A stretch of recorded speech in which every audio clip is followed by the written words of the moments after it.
One of the most common question we often get is how do I download data from Riversand Ascend PIM so that I can update the changes and make the bulk changes, right? So how do you download? You go to search, click on search thing domain,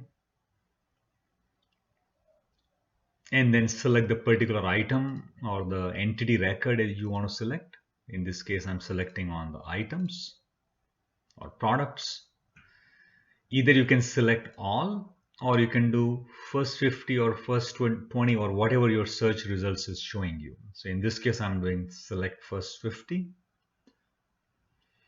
You select all the items and then right here there is a Excel or CSV download. In this case, I'll choose Excel.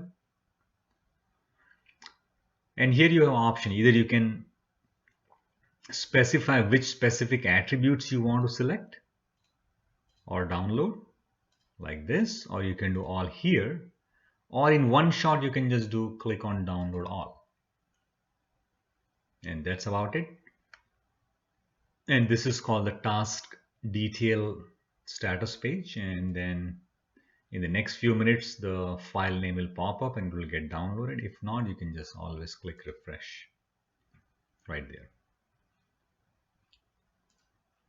File is there. You click on that, file gets downloaded.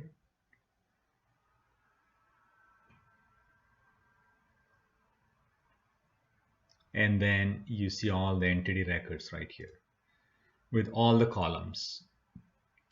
That's about it.